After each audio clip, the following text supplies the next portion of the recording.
Hai guys, kembali lagi bersama aku Febri Bormanalu.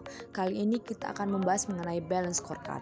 Tapi aku punya hashtag nih guys, yaitu hashtag PSAP WBI gabung yuk, hashtag Politeknik WBI gabung yuk, dan hashtag Vokasi gabung yuk. Balance scorecard terdiri dari kata balance dan scorecard. Kata balance berimbang, berarti adanya keseimbangan. Terdapat 4 perspektif dalam BSC yang mencakup 1. Perspektif keuangan, 2. Perspektif pelanggan, 3. Perspektif proses bisnis internal, dan 4. Pembelajaran dan pertumbuhan. Sedangkan kata scorecard adalah kartu yang digunakan untuk mencatat skor performance dan juga untuk merencanakan skor yang hendak diwujudkan di masa depan. Jadi, BSC merupakan konsep manajemen yang membantu menerjemahkan strategi ke dalam tindakan. Dikembangkan di awal 90-an oleh Robert Kaplan dan David Norton. Manfaat BSC dalam pengukuran kinerja.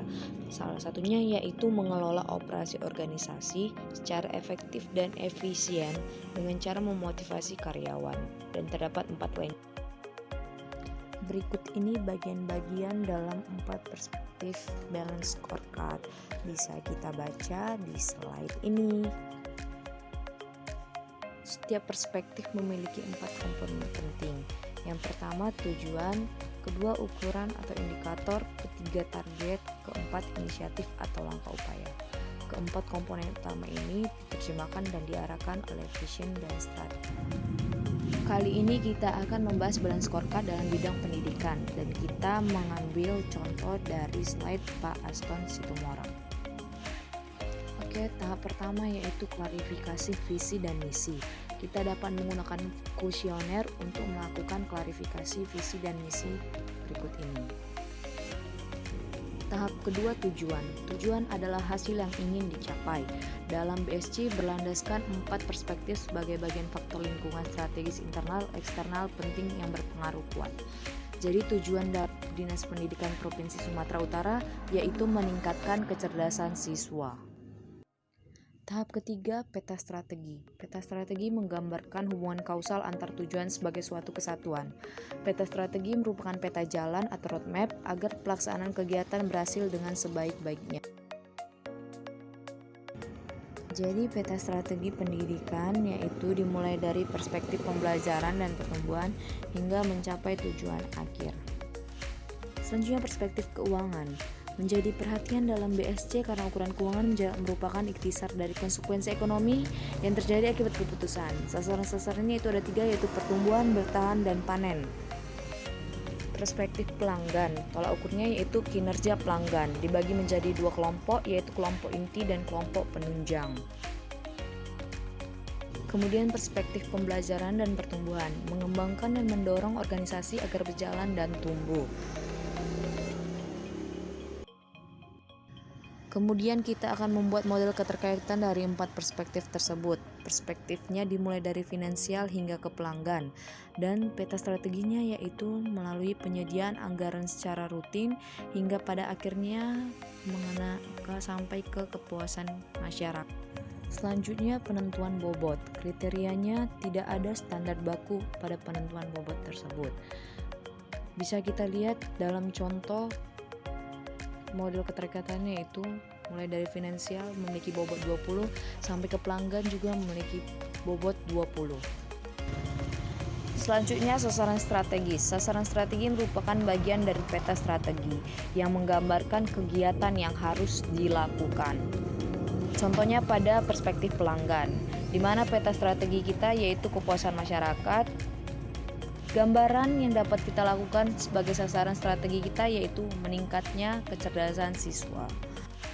Tolak ukur kinerja pada BSC menggunakan indikator kinerja utama.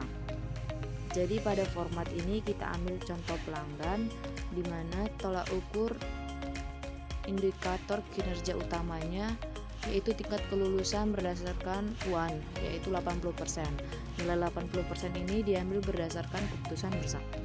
Selanjutnya rencana tindak. Program kerja, rencana kerja tahunan adalah kegiatan untuk mencapai tujuan. Pada format di bawah ini, kita ambil perspektif pelanggan. Untuk mencapai indikator kinerja utama, maka kita perlu melakukan rencana tunda, yaitu mentoring dan evaluasi.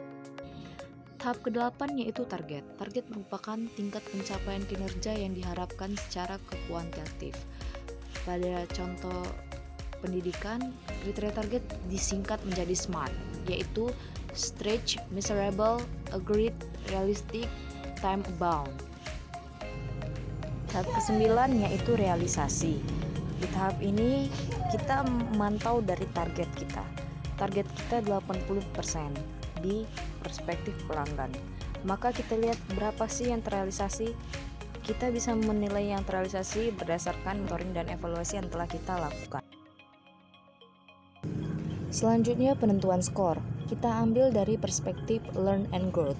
Untuk menentukan skornya, kita melihat dari target dan yang terrealisasi. Pada targetnya tertulis bahwa yang kita targetkan 4 dari 5 dan yang terrealisasi 3 dari 5. Maka untuk mengambil skornya 3/4 dikali bobot perspektif yaitu 10, maka hasilnya 7,5. Begitu juga dengan yang lainnya. Pada perspektif pelanggan, targetnya 80% dan terrealisasi 80%, sehingga kita kalikan dengan bobot perspektif 20, maka skornya pun 20%. Selanjutnya kita membuat dashboard. Dashboard ini kita buat berdasarkan skor yang kita peroleh, yaitu skor kita 93,5.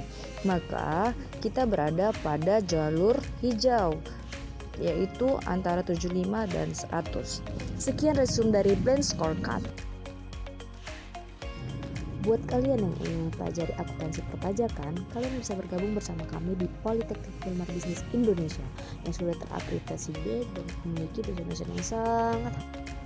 Lulusan yang dihasilkan dari prodi akuntansi perpajakan yaitu salah satunya staf konsultan pajak dan lainnya bisa kalian baca. Jika kalian tertarik, kalian bisa membuka website wbi.ac.id dan Instagram @politeknikwbi serta hima psap WBI.